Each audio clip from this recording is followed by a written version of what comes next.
Kaya magkuhan lang na, mag-pray ka Thanksgiving. Kaya kuhan lang na itong, i-remember lang na ito ang mga the past na mga classmates na to.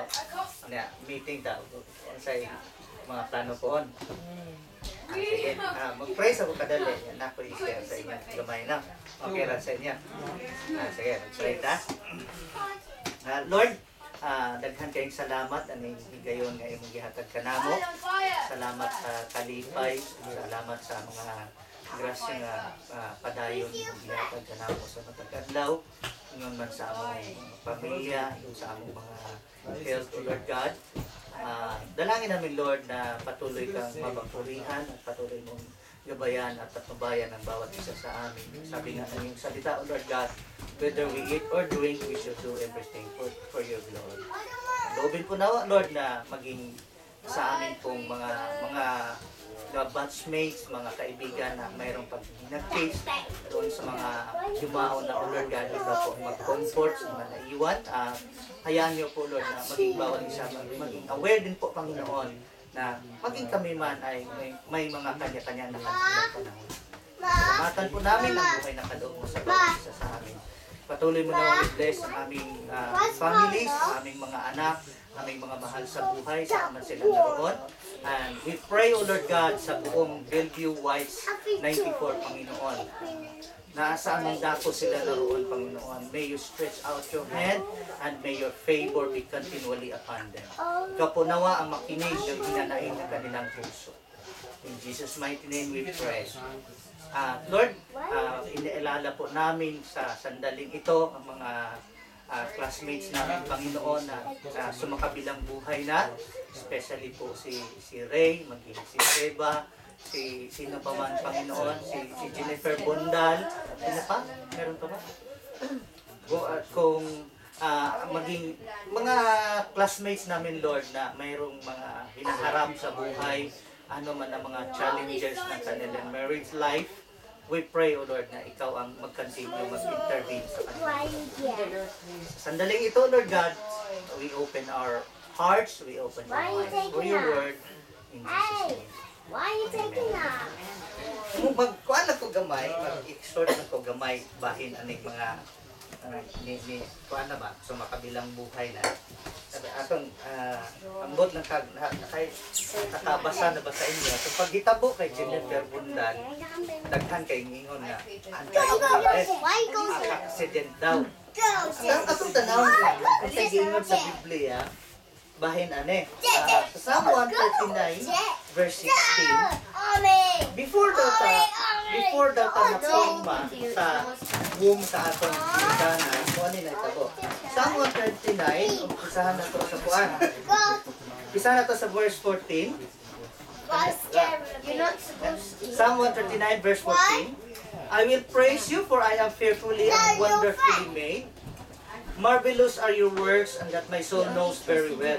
My frame was not hidden from you when I was made in secret and skillfully wrought in the lowest parts of the earth. Your eyes saw my substance, being yet unformed, and in your book they all were written.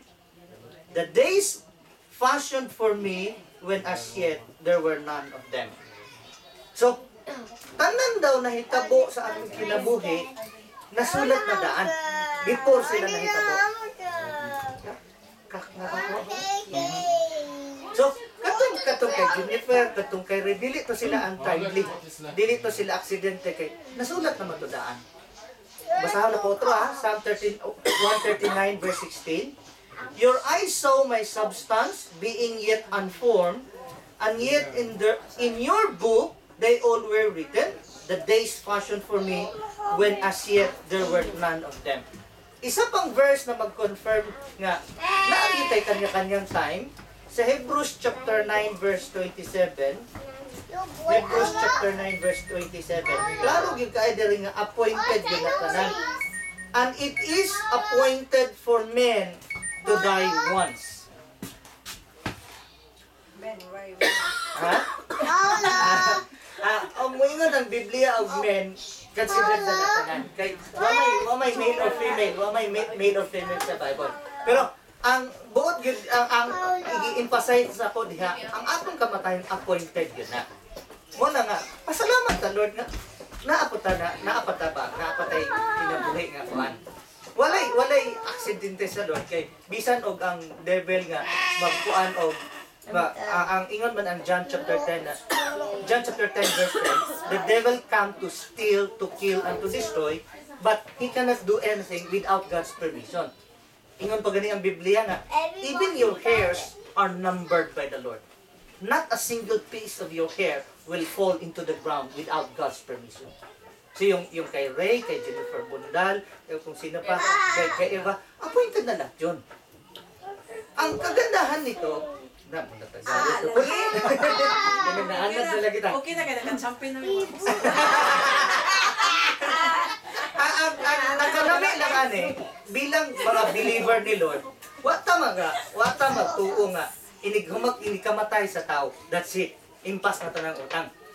Natuo ta nga. Hindi pa din naman ito. Impas ng utang, pero ingon naman John 11:25 na I am the life and resurrection. Whoever believes on me, though they die, they will rise up again. And those who live and believe in me, they will no longer die. Because of your faith in Jesus Christ. So, impas ang imong utang, pero naatay life after death. Maunay nakalami sa believer. Pero, bahay na itong nangamatay, ingon, naiuban nga, No, I think it's iampo na dead. itong namatay. Mutana ko sa inyo, tama ba na siya?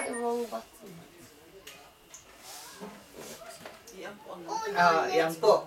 Iampo na itong namatay. At least, ano ba, biblical perspective, dili lang kayo, dili na yung bahig religion ha, yung unagin, mo no, at least, mabuksan na sa katotohanan ba? Sakto ba na nga, kita magampo nila o sila baka nagampo na to? I'll try to get. Di ba? Sila may magampo na to. Pero sayop na nga, kita mo'y magampo nila. At pakita na ko ha. Pwede rin mo i-recall, i-remember, pero okay, una, 1 John chapter 5 verse 16. Naaman daw kasalanan nga muhantong og kanang second death, naapoy sin nga dili pod mo resulta og second death. Okay? 1 John 5:16. Umpisa na to sa kuan verse 15. And if we know that he hears us whatever we ask, we know that we have the petitions that we have asked of him. If anyone sees his brother sinning, a sin which does not lead to death, he will ask, and he will give him life for those who commit sin not leading to death. There is a sin leading to death, I do not say that you should pray about that. So kung ang sin sa usa ka tao not leading to second death, simple prayer will do. You don't have to pray for a decade, 2 decades. But pasiluon naman to sila. Ang nakalami sila mo mag-pray na to. Luke chapter 16 verse ambot lang kahinumdum ba mo ang parabol kana si Lazarus nga namulot namunip na siya kanang mumong nga nahulog sa kuan ba mamayaman. Pero pag namatay si Lazarus, namatay po tong mayaman, kay ingon man ang Proverbs chapter 2 verse 3 nga, there is one thing in common between the poor and the rich. The Lord is their maker.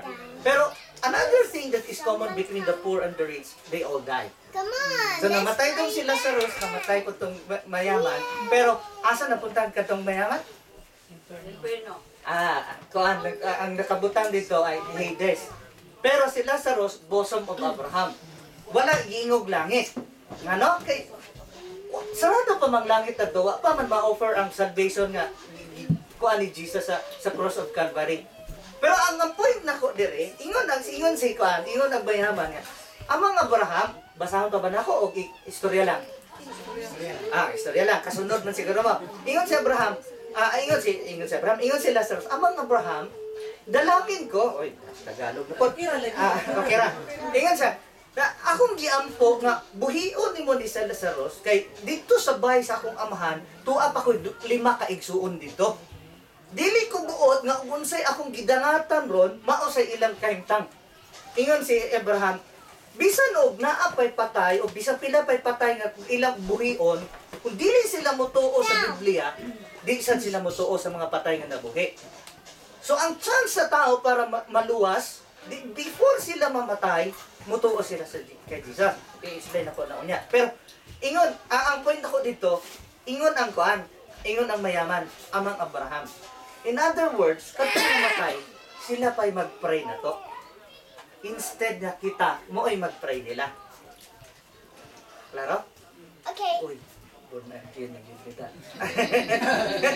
So, di na pa. Dili na yung doktrina, pero biblical perspective.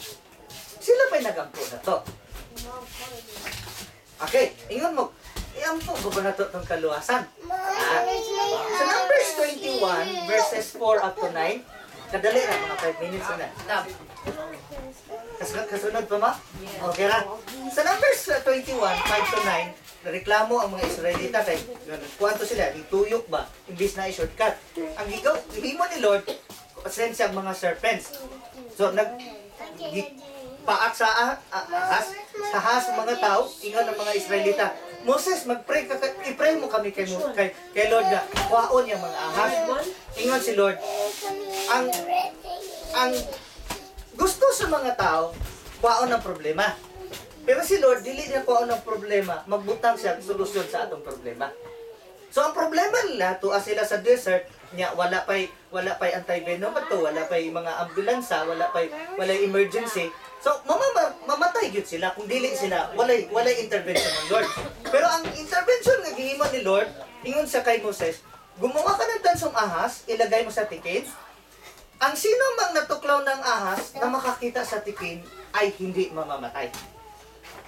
Klaro ba? So ang chance nila, before sila mamatay, kinanglan, makita nila itong tansong ahas. Then, basahon ako. John chapter 3 verse 14. Ikabit na ko ni sa, i-relate na ko ni sa ahas ha. John chapter 3 verse 14. Kabisado ba mo, kakibaw ba mo kung sa'yo nakasulat sa John 3:16? Ha? Very good. Okay. Before ang 16, ingon ang verse 14.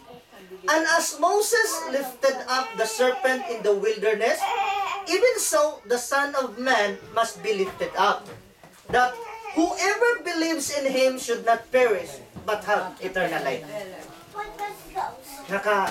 Naka-relate mo? So ang salvation sa usa ka tawo, kinahanglan it should happen before he dies. Klaro ba? Ano daw? Kung mamatay di ka, nga dili ka masave. Ulit na. Very good. Kay ang ingon man si unang ingon ni ingon tong katong mayaman ingon sa Abraham, akong giampo nga isaw-saw ta pud nila saron ng iyang tudlo sa tubig og ipuon akong dila kay init kay ning akong kuan, akong gipuy-an. Pero ingon si Abraham, Dili na tuloy. huna-huna nga dito ka sa kalibutan, daghan ka kay kayamanan, komportable ka kay dito. Pero karon ikaw may tormented. Sila saron nagisod-lisod dito, pero siya comforted. Aside from that, there is a cliff between us. Kung kinsa naa diha, dili makaari dire. Kung kinsa naa dire, dili makaanha diha. Klaro kayo, kung asa ang tao ining kamatay, di na pwede itabok. So, maunay connection na bisa pag unsawag ampo sa mga buhi kung ang namatay mismo wala gyud maluwas before siya namatay. Dito ra gyud All the siya. prayers. There's no prayer that could help.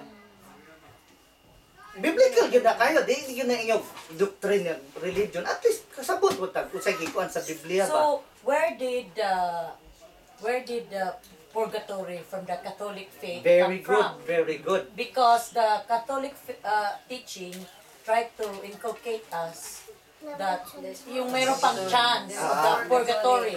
Very good. Very good question. Ang good ipasabot og purgatory.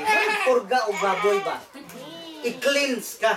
Kaya ang sorry ha, gikan na po kung Katolik, wa po na ko i-condemn ang Katolik. Kaya kasabot ko kung unsay akong ginikanan. So, ang teaching sa Catholic, ang purgatory daw, if you don't deserve heaven and you don't deserve hell sa purgatory. Pero ang purgatory, wala. Dili after death, but diri lang. Basahon na po sa inyo. Isaiah chapter 48 verse 10. Okay? At least, ito tayo biblical foundation ba? Kaysa, lisod na ba ni... Oh, did you crack me? Some. So, itong kabong gabi, kaya may foundation to ito. Basta mo nga mag... Unsa sa objes mo ron, Katoliko. Isaiah 48 verse 10, ingon dire, Behold, I have refined you, but not as silver. I have tested you in the furnace of affliction. Mauna nga, the more ka na muduol sa Ginoo, the more ka mag-commit sa Ginoo, naa kay trials, kay gi-refine maka sa faith, gipurga na ka. Tinuod bitaw. Tinuod na, mauna nga, ingon sad ang 1 Peter chapter 1 verse 7. O, basahon na itong 1 Peter chapter 1 verse 7. Klaro kayong ingon dire, o? Okay? The genuineness of your faith being much more precious than gold that perishes, though it is tested by fire, may be found to praise, honor, and glory at the revelation of Jesus Christ. So, ang gold daw, para ma-purify, idaan din na siya sa apoy. Mauna nga, ang faith na to, naatay mga trials dire, kay mao man ay pagpurga na to. Way na ni Lord nga i-test ang imong heart, i-test ang imong faith, because without a pure heart, no one will see the Lord. So at least aware ta ba nga, ay nana din na. Dili kay, maura mo gano'n na kangisnan na pa. Klara na. So, Yeah, unsa man tong mga sin mo nga makakos gyud nimo nga death nga dili nakamaluwas. good question. Ingon si Jesus nga, tanang sin naay forgiveness. Except the sin of against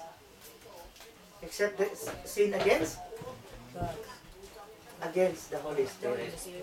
Magkasaka sa God the Father, magkasaka sa God the Son, naay forgiveness, pero sin against the Holy Spirit, wa kay forgiveness. Example. Ang example ato kay kuan maglisod kuan o kanus-a ka nagkasin sa Holy Spirit. Pero biblically speaking, ang context ato naa sige cast out gani nga kuan na demon possessed. Kasunod ba mo na ko? Nasa i-cast out na demon possessed, pero ingon ang mga tao, cast out na sa demonyo kay naam sa gahom gikan ni Beelzebub. Kasunod mo. Ang sin of the Holy Spirit, gawain, trabaho sa Holy Spirit, ingon nimo nga trabaho sa demonyo, sin against the Holy Spirit na. Kaya ingon man si Lord sa Matthew 12:28 nga ingon sa basahon na to para klaro. Mao ni context katong kuan sa sin against the Holy Spirit, you know. Sa Matthew 12:28, mao na ni last verse na akong bitawan. Pero nga pay pangutana, wa po problema. Okay, Matthew chapter 12 verse 28. Okay?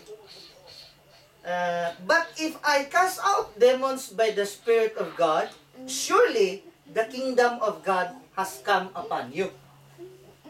So, ang iyang pag-cast out of demons, because the Holy Spirit has come. Pero iyon ang mga tao, nag-cast out na sa demon kay nasa espiritu ni Beelzebub. Sin against the Holy Spirit. Totoo. Pero lisod kaayo i-pinpoint nga ikaw nakasa sa Holy Spirit. Pero naay sinyales kung ikaw ay nakasa sa Holy Spirit. Kung di na gani ka makonsensya, manhid na kakaayo, pasagda na ka sa Holy Spirit. Pero bisag unsa pa ka tiga, yan inailunggoy na. Bisag unsa pa ka harden ang imong heart. Once na maka-feel ka pag konsensya, nako-convict pa ka, gatrabaho pa sa imo ang Holy Spirit. Mauna na yung mga tao nga dili sila kadong kay it's the work of the Holy Spirit. He wants us to get things right. Bisan niya murder. Bisan pag murder, bisan ka nakapatay, there's forgiveness. When it comes to sin against the Father, against the Son, pero ang against the Holy Spirit ang walay forgiveness. So, bisan og bisan og ang usa ka tawo namatay as long na ang there is a guarantee man God nga as long na dili aksidente kung ang tao gani magkalisod-lisod na ang una hinumduman na Ginoo. Ang problema lang ana kung maaksidente mo na nga mamatay siya nga di prepared ba. Kay iyon ba yung Matthew 7:21 dili tanan nga tawag sa Ginoo maluwas. Naa pa gani pastor di luwas. Ingon sila, Matthew 7:22. Nag-preach kami sa imong pangalan, nag-milagro mi sa imong nga, nagpalayas mi demonyo sa imong nga. Ingon ang Ginoo. Wa ko kailan ninyo. Pangutanon mo nako. Kailan kang Ginoo nato tanan? Ha? Adik mo, wa kailan Ginoo nato tanan? There's no point nga mag-pray ta niya. Kailan na. Ha? Kita may wakay na tanan. Pwede. Pero ingon man siya nga, wako kailan ninyo. Sa may pasabot na to. Dili man tanan na preach tingali Ha? na maluwas gyud. Kay ore tokra, lip service ra. Pwede. Pero ang akong ang point na ko ane, kung wa kaila ang Ginoo na to tanan, there's no point nga mag-pray ta niya. Nanglit kitay. Nanglit kitay ngayo ko nimo kuan. Walo ako pinte ba? Sagro, okay lang nimo. There's no point nga mag-pray ka sa Ginoo niya, wa sa kaila. Kinsa gani ka anak? Laina ko na kayo. Kaila ang Ginoo na to tanan. Pero the fact nga ingon siya, wa ko kaila ninyo, I never knew you who practice lawlessness. Ngano na kong example. Ingon ang Biblia, and Adam knew Eve. Buntis na si Eve. Oh, kuyawa po to. Kasunod ba mo? Kasunod ba mo? Isa pa example. Ingon si Angel Gabriel kay Mary. Mabuntis ka ug ang imong anak tawgon imong Hesus. Ingon si Mary. Sagud mo pagkabuntis nga ako kailag laki. Oo, Mary wa kailag laki. San si Joseph dai wa kailag Joseph. Kasunod ba mo? Ang point dito, ingon ang kasagaran magud sa original translation sa Bible sa Greek word. Pag-translate sa Greek sa English, dili tanan na kuan ba eksaktong word. Ang bot pasabot ato nga I never know you is intimate relationship. Kailang Lord na to tanan. Pero dili tanan na ay intimate relationship sa Lord. Challenge ako sa inyo na ay tulo ka surprise sa langit. Man ako ano. Unang surprise, katong mga tao nga gi-expect mo to dito, wala dito. Posible. Na Surprise. no, surprise lagi. Na gani ko nang kuan, ganay parokyano, gani ko nang mapadtog impierno. Nakita po niya pare, to ako sa impierno. Dili mo na kani. Tuan ta ka to, ingon po pare nga. Ang saba kay madungog ka mo bispo. Wala surprise, katong gi-expect nimo tuwa dito. Tuwa dito, wa dito. Unang pangduhang surprise, katong gi-expect nimo wa dito, tuwa dito. Ingon kong Biblia, kada ko ng mga burikat, una pa makapasok sa paghari ng Diyos sa atuwa. Kadungog naman na. Basahon ako. Matthew 21:31. Very good. Matthew 21:31. Grabe kay challenge ni Lord ani ba? Matthew 21:31, ingon siya ano? Saan ba 31 na niya? Go, and Angry Birds. Tara. Go. What's Angry Birds? Assuredly I say to you, the tax collectors and harlots, Let's go. ang harlots prostitute, pokpok, bisayo na to, burikat, enter the kingdom of God before you. So yun lang, ana. Oh, Ang iyang audience mga Pharisees, mga lamang simbahan. Pero ingon siya, Angry Birds. mauna pa silang makapasok sa kingdom ng Diyos. Nga naman kay bisan kaning mga tawhana wa ni sila magtigsimba ron, wa ni mo ilang Ginoo kung in the end nagrepent sila, una sila makapasok. Kaysa kita mga relihiyoso kuno pero sorry to say, relihiyoso kuno yung taga Bohol pero tipod mamalikas gawa. Ay, sorry. Perti maglibak. Perti manglibak. Naan po na sa born again. Slender.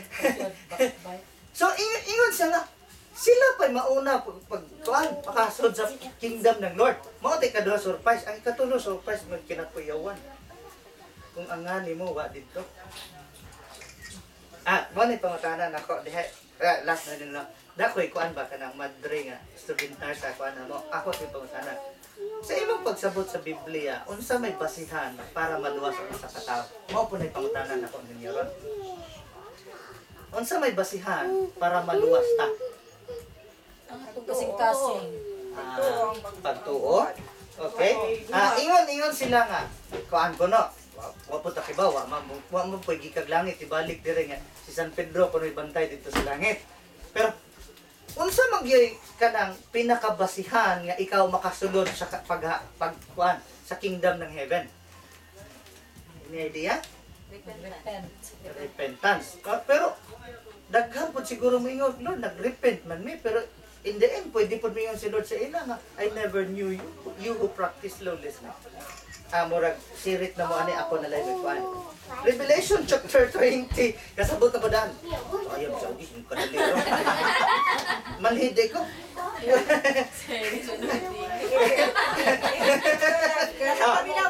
Last na, Revelation chapter 20. Okay, Revelation chapter 20, verse 12 ha, ang tod 14. And I saw the dead, small and great, standing before God, and books were opened, and another book was opened, which is the book of life. And the dead were judged according to the works by the things which were written in the books. The sea gave up the dead who were in it, and the death and Hades delivered up the dead who were in them. And they were judged, each one according to his works. Verse 14. Then death and Hades were cast into the lake of fire. This is the second death. And anyone not found written in the book of life was cast into the lake of fire. So ang pinakabasihan kung kinsa tong ligtas kung ang imongan is written in the book of life. Pangutana ang aron. Nakalista ba tong imongan in the book of life?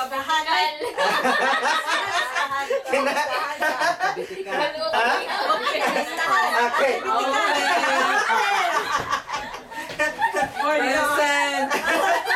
Dali ra kay nasultian, pero kanina lang pangutana. Simba ko lang. Mamatay ka karon dayon. Simba ko lang, pero it could happen na ba din no? Sigurado ka, langit na ka? Ingon ko, nakas na sa book of life. Kung na sa book of life, misa kung sa'yo may tabo ni mo, luwas ka na, written na in the book of life. Kakaibaw. Ha? Kakaibaw. Mao na diha papasok ang faith ni mo. Kaya ang faith ni mo, ingon man ang Biblia, we believe in, we have faith in God. So ikaw If, na nakasalita. ay, di na ako mag-pray, so wapa ko sa listahan. Mao na faith lagi. Mingon ang Hebrews chapter 11 verse 1. Pwede isingit ko naman na. Good question. Good question. Mao na akong ipag-pray sa inyo ron. Ingon ang Hebrews 11 verse 1, we have faith in God if we believe in the things we cannot see and in the things we hope for.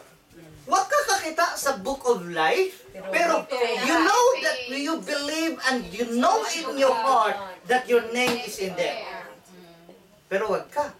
Hindi porket andun yung name mo, it's there forever. Pwede pa rin maburayan. Laglag.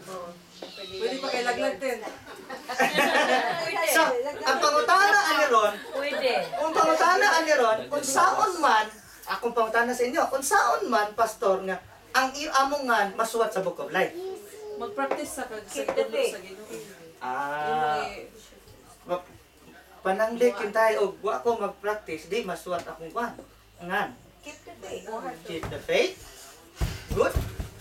Balik ta dito sa ahas. Ingon si Moses nga, kinsa tong nakagat sa ahas, pero makakita sa tansong ahas, will never die. Pag-abot sa John 3:15, pag-abot sa John 3:16, for God so loved the world that he gave his only begotten Son, that whoever believes in him shall never die, but shall have eternal life. So, mura rugod po na-injectionan ka og anti-venom ba nga or anti-venom o anti-venom dagi kasi ang sting of death is sting of sin is death man. Dawat mo si Kristo ron, your name is in the book of life. So, i-lead mo na ko sa prayer nga it is not my intention nga biyaan ninyo ang Catholic Church. Nasa inyo rin po ang personal conviction. outside again. After all, salvation is not by religion. Di makapangutan-on, nag-abot mo sa langit. Unsa may mo tinuuhan? Ang usaray basihan dito. Kung ang imong ngaan naa sa Book of Life. Ma-born again ka, ma-Pentecostal ka, ma-Baptist ka, ma-Catholic ka. Kung ang imong ngaan to sa Book of Life, welcome. So, ibaw man ko nga naitanaw sa inyo nako, igaon pa, pero may problema. Please do this seriously. Follow this prayer. And kung imo gyud ni kasing-kasing nga pag-angko, ang imong nganron masuwat na sa buko. Yes? Amen. Okay, butang nato sa presensya sa Ginoo ang atong mga tagsa-tagsa ka kaugalingon. Ahaw mong i-challenge nga sundon nimong mga pag-angko. Lord Jesus, salamat sa iyong pagmamahal sa amin. I pray for the forgiveness of my sins. I confess my trespasses before you. Your word says you are faithful to forgive our sins. And I pray that you would cleanse me from all my impurities. And I open my heart and I accept you as my personal Lord and Savior. May your Spirit come and reign in my heart. And I believe as I pray this prayer, my name is written in the book of life. Please guide me and direct my life. In Jesus' name. Amen. Congratulations. Amen. Praise the Lord. Thank you very much. Tagay.